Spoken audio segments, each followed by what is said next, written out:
мочекаменной болезни, заболеваниях желудочно-кишечного тракта, язвах, гастритах желудка и двенадцатиперстной кишки, хронических гастритах.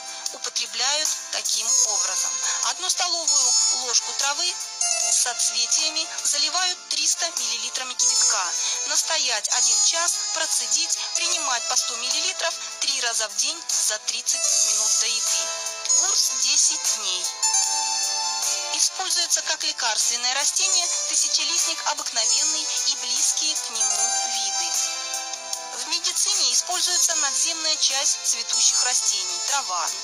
В ней содержится эфирное масло до 1%, алкалоиды – ахиллеин, стахидрин, витамин К, аскорбиновая и другие кислоты, холин, каротин, микроэлементы и дубильные вещества, большое количество органических кислот, смолы, витамин С, К. Наличие эфирного масла и горечи дает возможность причислять тысячелистник к ароматическим горечам, которые применяются как желудочное средство для возбуждения аппетита при заболеваниях кишечника и желчных путей.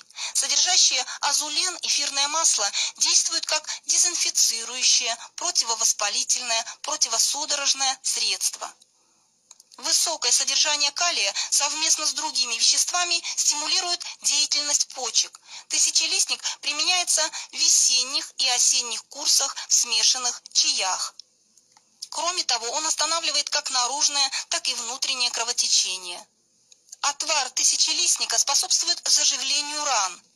Чаще всего отвары тысячелистника используют в качестве кровоостанавливающего средства при различных внутренних кровотечениях – легочное, маточное, желудочно-кишечное, почечное, геморроидальное, носовое.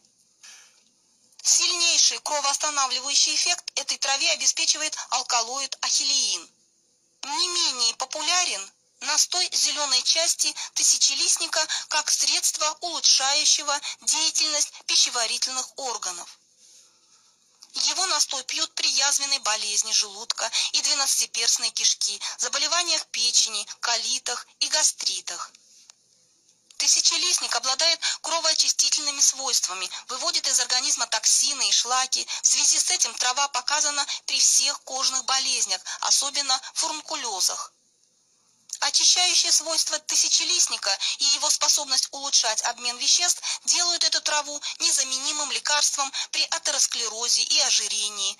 Танины, дубильные вещества, которые содержатся в тысячелистнике, оказывают бактерицидное, вяжущее и противовоспалительное действие.